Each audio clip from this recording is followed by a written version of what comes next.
안녕하세요. 저는 30년간 내분비 내과에서 환자분들을 치료해온 의사입니다. 제가 여러분께 전하고자 하는 이야기는 제 의사 생활 30년 동안 가슴속에 묻어두고 있던 진실입니다. 어쩌면 동료 의사들에게는 불편할 수도 있고 제약업계로부터는 곱지 않은 시선을 받을 수도 있는 이야기지만 더 이상 침묵할 수 없다는 절박한 마음으로 이 자리에 섰습니다. 우리나라 당뇨 환자가 2천만 명을 넘어선 지금 5명 중 2명이 당뇨이거나 당뇨 전 단계인 이 슬픈 현실 속에서 환자들의 진정한 회복을 돕는 것이 제 인생의 마지막 소명이라고 생각합니다.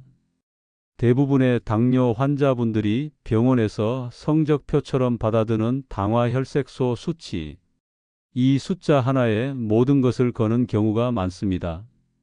수치가 6.5% 미만으로 내려가면 관리를 잘하고 있다며 안심하고 7%를 넘어가면 합병증이 오겠다며 절망하죠. 하지만 지난 30년간 제가 진료실에서 목격한 현실은 달랐습니다. 당화혈색소 수치는 완벽에 가까웠지만 몇 년 뒤 심각한 합병증으로 다시 저를 찾아온 환자분들이 너무나 많았거든요. 얼마 전 대기업 부장이라는 40대 중반의 남성 환자분이 저를 찾아왔습니다. 그는 늘 스트레스에 시달렸고 잦은 회식과 불규칙한 식사에도 불구하고 당뇨약을 꾸준히 복용하며 당화혈색소 수치를 6.3%로 아주 잘 유지하고 있었습니다. 스스로도 아주 관리를 잘하는 모범적인 환자라고 생각하고 있었죠. 저는 그에게 3가지 추가 검사를 제안했습니다. 그는 의아해하며 굳이 비싼 검사를 더 할 필요가 있냐고 물었지만 저는 진지하게 말했습니다. 보고서의 최종 결론 숫자만 보지 않듯이 그 결론이 나오기까지의 과정과 데이터가 더 중요하다고 말이죠. 일주일 후 검사 결과 앞에 선 그의 얼굴은 하얗게 질려 있었습니다. 당화혈색소는 분명 6.3%였지만 그의 췌장은 정상인의 3배에 달하는 인슐린을 미친 듯이 뿜어내고 있었습니다. 인슐린 저항성 수치는 최악이었고 미세혈관 검사에서는 이미 초기 망막병증의 징후까지 보였습니다. 이것이 바로 밑 빠진 독에 물을 붓는 것과 같은 상황입니다. 독에 금이 가서 물이 줄줄 새고 있는데 그저 위에서 더 많은 물을 더 세게 부어서 수위를 간신히 맞추고 있는 것과 같은 이치입니다. 당화혈색소는 독 안의 수위일 뿐 독 자체가 얼마나 망가졌는지는 전혀 보여주지 못합니다. 진짜 몸 상태, 즉 독이 얼마나 깨지고 금이 갔는지를 알기 위해서는 반드시 3가지 검사가 필요합니다. 첫째는 인슐린 저항성 검사입니다. 우리 몸의 세포들이 인슐린이라는 열쇠에 얼마나 잘 반응하는지를 보는 검사로 저항성이 높다는 것은 세포의 자물쇠가 녹슬어서 열쇠가 잘 들어맞지 않는 상태를 의미합니다. 둘째는 인슐린 분비능 검사입니다. 췌장, 즉 인슐린 열쇠를 만드는 공장이 얼마나 건강한지, 얼마나 지쳐 있는지를 직접적으로 들여다보는 검사입니다. 셋째는 합병증을 미리 예측하는 미세혈관 상태 검사입니다. 온몸 구석구석 퍼져 있는 가느다란 혈관들이 이미 막히거나 터지고 있지는 않은지 확인하는 것입니다. 아까 말씀드린 그 부장님은 자신의 진짜 몸 상태를 알게 된 후에야 비로소 모든 것을 바꾸기 시작했습니다. 술자리를 줄이고 맵고 짠 음식을 끊었으며 점심시간마다 회사 주변을 30분씩 걸었습니다. 저는 인슐린 저항성의 주된 원인인 간 기능 저하와 지방간을 개선하는 치료에 집중했습니다. 간이 건강을 되찾자 그의 몸은 마치 마법처럼 적은 양의 인슐린만으로도 혈당을 효율적으로 조절하기 시작했습니다. 그리고 6개월 후 그는 당뇨약을 절반으로 줄일 수 있었습니다. 이것이 바로 근본 치료입니다. 만약 여러분이 다른 사람들처럼 뚱뚱하지 않고 오히려 말랐는데도 혈당이 높다면 그 이유가 따로 있습니다. 이것이야말로 서양인의 당뇨와는 근본부터 다른 한국형 당뇨의 가장 큰 비밀이자 비극입니다. 대부분의 사람들은 당뇨라고 하면 기름진 음식을 많이 먹고 운동은 하지 않는 배가 나온 비만한 몸을 떠올립니다. 실제로 서양의 당뇨 환자들은 대부분이 이 경우에 해당하며 체중을 감량하는 것이 가장 중요한 치료법입니다. 하지만 우리나라 당뇨 환자들의 절반은 전혀 비만하지 않거나 오히려 저체중인 마른 당뇨 환자들입니다. 이런 분들에게 서양의 치료법처럼 살을 빼면 혈당이 좋아집니다 라고 말하는 것은 불타는 집에 기름을 붓는 것과 같은 아주 위험하고 무지한 처방입니다. 이분들은 저를 찾아와 눈물로 하소연하십니다. 선생님, 저는 남들이 부러워하는 마른 체질인데 왜 혈당이 이 모양인지 모르겠습니다. 밥 한 숟가락만 더 먹어도 혈당이 춤을 추니 먹는 것이 두려운데 그렇다고 굶자니 여기서 살이 더 빠지면 정말 쓰러질 것 같아서 이러지도 저러지도 못하겠습니다. 이분들에게 무조건적인 체중 감량이나 유행처럼 번지는 극단적인 탄수화물 제한 식단은 오히려 췌장 기능을 더욱 망가뜨리고 근육을 소실시켜 몸을 돌이킬 수 없는 상태로 만드는 지름길이 될 수 있습니다. 한국형 당뇨의 더 근본적이고 슬픈 비밀은 바로 우리가 유전적으로 서양인에 비해 췌장의 크기가 작고 그 기능 또한 약하게 태어났다는 것입니다. 아주 유명한 연구 결과에 따르면 모든 신체 조건이 동일한 한국인과 서양인을 비교했을 때 한국인의 췌장 크기는 평균적으로 12%나 더 작았고 인슐린을 분비하는 능력은 무려 36.5%나 떨어졌습니다. 정말 억울하고 분한 일이 아닙니까? 우리는 태어날 때부터 자동차로 치면 경차 수준의 작은 엔진을 가지고 태어난 셈입니다. 그런데 서양인들처럼 대형 트럭처럼 음식을 싣고 달리려고 하니 엔진이 금방 과열되고 고장날 수밖에 없는 것입니다. 그러다 보니 서양인에 비해 훨씬 젊은 나이에 훨씬 마른 체격으로도 당뇨에 걸리기가 쉽고 한번 당뇨가 생기면 췌장이 금방 지쳐버려 악화되기도 훨씬 쉽습니다. 제가 진료했던 60대 여성 환자분이 지금도 눈앞에 선합니다. 평생을 교직에서 아이들을 가르치다 정년 퇴직하신 아주 고운 분이셨습니다. 키는 160cm, 몸무게는 45kg. 누가 봐도 깡마른 체격이었지만 그녀의 당화 혈색소는 10%가 넘었고 그녀는 깊은 우울증과 절망에 빠져 있었습니다. 젊은 시절부터 늘 소화가 안 되고 손발이 차가웠던 자신의 체질을 원망하며 그녀는 음식을 더 이상 즐거움이 아닌 혈당을 올리는 적으로 여기고 있었습니다. 저는 그녀에게 체중 감량이 아닌 오히려 췌장 기능 회복과 건강하게 체중을 늘리는 것에 치료에 초점을 맞췄습니다. 약해진 췌장의 기능을 되살리고 기력을 보충하는 한약재를 처방하는 동시에 양질의 단백질과 건강한 지방을 섭취하여 근육량을 늘리도록 했습니다. 그녀가 음식을 더 이상 두려워하지 않고 먹는 즐거움을 되찾을 수 있도록 오랜 시간 상담하며 마음을 어루만져 주었습니다. 결과는 기적과도 같았습니다. 그녀는 3개월 만에 오히려 체중이 5kg 늘어보기 좋게 살이 올랐고 혈당은 거짓말처럼 안정되어 정상으로 돌아왔습니다. 마지막 진료를 마치고 나가시던 날 그녀는 저에게 수줍게 웃으며 말했습니다. 선생님, 저 지난 주말에 30년 만에 처음으로 빵집에 가서 마음껏 빵을 먹었습니다. 혈당도 괜찮았어요. 이제야 다시 살맛이 납니다. 그 순간의 감격은 아마 평생 잊지 못할 것입니다.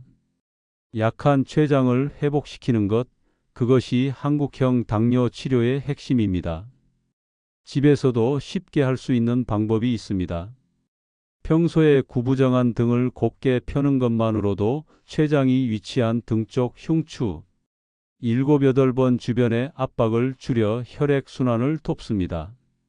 그리고 예로부터 기력을 보하고 췌장 세포 회복에 도움이 된다고 알려진 황기라는 약재를 구해서 차로 연하게 끓여 물처럼 수시로 드시는 것도 아주 좋은 방법입니다. 지긋지긋한 당뇨약을 끊고 내 몸의 주도권을 되찾는 가장 확실한 방법이 이미 여러분의 매일매일의 삶 속에 있습니다. 그것은 바로 3대 원칙의 준수와 궁극의 식사법 실천입니다. 이 두 가지만 제대로 이해하고 행하신다면 여러분의 몸은 밤낮 시도 스스로 혈당을 조절하는 놀라운 능력을 발휘하기 시작할 것입니다. 당뇨 극복을 위해 집에서 반드시 실천해야 할 제30년 진료. 인생의 정수가 담긴 3대 원칙은 다음과 같습니다. 첫째, 저녁 식사를 마친 후 잠자리에 들기 전까지 최소 4시간 동안은 맑은 물 외에 아무것도 입에 대지 않는 것입니다. 과일 한 조각, 우유 한 잔, 견과류 한 줌도 허용되지 않습니다. 이 저녁 공복 시간은 하루 종일 시달린 여러분의 췌장이 비로소 편안하게 휴식을 취하고 재충전할 수 있는 유일한 시간입니다. 둘째, 여러분이 즐겁게 할 수 있는 어떤 운동이든 찾아서 꾸준히, 특히 우리 몸 근육의 70%가 모여 있는 하체 근육을 키우는 운동을 하는 것입니다. 근육은 혈당을 저장하는 거대한 창고와 같습니다. 운동을 통해 이 창고의 크기를 늘려 놓으면 식사 후 혈액 속에 넘쳐나는 포도당을 안전하게 저장하여 혈당이 급격히 오르는 것을 막아줍니다. 셋째, 매일 밤 최소 7시간 이상 가능한 한같은 시간에 잠자리에 들어 깊고 질 좋은 수면을 취하는 것입니다. 잠이 부족하면 우리 몸은 스트레스 호르몬인 코르티솔을 대량으로 분비하고 이 코르티솔은 간에서 포도당을 뿜어내게 만들어 다음날 아침 공복 혈당을 폭등시키는 주범이 됩니다. 이 세 가지 원칙을 효과적으로 실천하고 스스로의 변화를 확인하기 위한 최고의 도구가 있습니다. 바로 집집마다 하나씩은 있는 탁상 달력입니다. 저는 제 모든 환자들에게 매일 아침 눈을 뜨자마자 공복 혈당을 재서 이 달력에 직접 숫자를 적게 합니다. 그리고 그날 혈당이 유난히 높거나 낮은 날에는 그 이유가 무엇일지 어제의 하루를 복기하며 그 옆에 작은 글씨로 메모하게 합니다. 예를 들어 삼겹살에 소주 11시 취침하는 경우는 185, 저녁 6시 식사 후 4시간 공복, 8시 반에 30분 산책, 10시 취침하는 경우 115 이렇게 말입니다. 이것이 바로 공복 혈당 달력입니다. 이것을 3개월만 꾸준히 기록하면 여러분은 그 어떤 명의보다 여러분 몸에 대해 더 잘 아는 최고의 주치의가 될 수 있습니다. 무엇을 먹고 언제 자고 어떤 활동을 했을 때 내 몸이 어떻게 반응하는지를 데이터로 파악하게 되기 때문입니다. 식사법에 대한 아주 간단하지만 강력한 궁극의 팁이 있습니다. 혈당 스파이크를 막는 가장 쉬운 방법은 바로 순서 식사법입니다. 식사를 할 때 밥이나 면 같은 탄수화물부터 드시지 마십시오. 식탁에 앉으면 가장 먼저 나물이나 샐러드 같은 채소를 충분히 드십시오. 식이섬유가 위장에 먼저 들어가 방어막을 쳐줍니다. 그 다음으로 두부, 생선, 고기, 달걀 같은 단백질 반찬을 드십시오. 마지막으로 맨 나중에 밥을 평소의 절반만 천천히 드시는 겁니다. 이 순서만 지켜도 혈당이 치솟는 것을 막을 수 있습니다. 운동 역시 어렵고 고통스러울 필요가 없습니다. 무릎이 안 좋으시다면 벽에 등을 편안하게 기대고 의자에 앉는 것처럼 내려갔다 올라오는 벽, 스쿼트나 실제 의자를 뒤에 놓고 앉았다 일어나는 동작을 반복하는 의자 스쿼트로 하체 근육을 안전하고 효과적으로 키울 수 있습니다. 중요한 것은 당뇨에 좋다는 특별한 음식을 챙겨 먹는 것보다 내 몸에 나쁜 음식, 즉 설탕, 밀가루, 흰 쌀밥 같은 정제 탄수화물과 온갖 첨가물이 들어간 가공식품을 먹지 않는 것이 혈당 관리의 배는 더 중요하다는 사실을 기억하는 것입니다. 라면 한 그릇, 과자 한 봉지 안 먹는 것이 당뇨에 좋다는 비싼 영양제를 평생 먹는 것보다 훨씬 더 낫습니다. 지난 5년간 제가 치료한 환자들 중 이런 방법으로 놀라운 변화를 경험한 분들의 실제 사례를 몇 가지 더 말씀드리겠습니다. 50대 중반의 한 남성 환자분은 10년 넘게 하루 3번 당뇨약을 복용하면서도 당화 혈색소가 8.5%를 벗어나지 못했습니다. 하루에도 몇 번씩 손가락을 찔러가며 혈당을 재고 먹고 싶은 음식 앞에서도 숟가락을 내려놓아야 했던 분이었죠. 저는 그분에게 3대 원칙을 철저히 지키도록 했습니다. 저녁 8시 이후 절대 금식, 매일 30분 걷기, 밤 11시 전 취침, 그리고 식사 순서를 바꿔서 채소 마이너스 단백질 마이너스 탄수화물 순으로 드시게 했습니다. 놀랍게도 단 7개월 만에 그분은 모든 약을 끊고 정상 혈당으로 돌아가셨습니다. 마지막 진료 때 그분이 저에게 하신 말씀이 지금도 기억에 선명합니다. 선생님, 제가 10년 동안 찾던 답이 이렇게 간단한 것이었다니 정말 믿어지지 않습니다. 또 다른 70대 할머니는 20년간 당뇨를 알아오시면서 이미 초기 신장 합병증까지 진행된 상태였습니다. 가족들도 본인도 이제는 포기하고 그저 현상 유지만 하자는 심정이었죠. 하지만 저는 나이가 많아도 결코 늦지 않다고 말씀드렸습니다. 그분께도 같은 3대 원칙과 순서 식사법을 알려드렸고, 특히 한국형 체질에 맞는 췌장 기능 회복에 중점을 둔 치료를 병행했습니다. 1년 후 그 할머니의 신장 기능은 놀랍게 회복되었고 당화 혈색소도 정상 범위로 떨어졌습니다. 80세가 넘은 나이에도 몸의 회복력은 우리가 생각하는 것보다 훨씬 강력했던 것입니다. 여러분, 통계에 따르면 우리나라 성인들이 느끼는 질병 부담, 즉 삶의 질을 가장 크게 떨어뜨리는 질병 부동의 1위는 바로 당뇨병입니다. 하루 종일 무엇을 먹을까, 혈당이 오를까 노심초사하며 스트레스를 받고 그럼에도 불구하고 언제 찾아올지 모르는 끔찍한 합병증의 공포에 떨어야 하기 때문입니다. 말초 신경이 망가져 발을 잘라내고 신장이 망가져 평생을 기계의 의지에 투석을 하고 망막이 망가져서 사랑하는 이의 얼굴을 더 이상 볼 수 없게 되는 그 끔찍한 합병증 말입니다. 하지만 여러분, 너무 절망하지 마십시오. 아주 다행스럽게도 당뇨를 단 한 번만이라도 제대로 극복하는 것만으로도 이런 끔찍한 합병증의 위험이 절반 가까이 줄어든다는 수많은 연구 결과가 있습니다. 평생 당뇨를 안고 사는 것이 당연하다고, 그것이 여러분의 운명이라고 받아들이셨겠지만 그 무서운 합병증의 사슬을 끊어내기 위해서라도 우리는 반드시 단 한 번은 당뇨 극복이라는 위대한 도전에 나서야만 합니다. 오늘 제가 말씀드린 3대 원칙과 순서 식사법, 이 4가지만 오늘부터 꾸준히 실천해 보십시오. 여러분의 몸은 약이라는 외부의 도움 없이도 스스로 혈당을 조절하는 내재된 힘을 서서히, 그리고 분명히 보여줄 것입니다. 여러분의 나이가 70을 넘었든 80을 넘었든 상관없습니다. 10년, 20년 넘게 지긋지긋한 당뇨를 알아오셨다 해도 결코 늦지 않았습니다. 여러분의 몸 안에는 아직도 놀라운 회복력이 잠들어 있습니다. 당뇨병은 절망의 병이 아닙니다.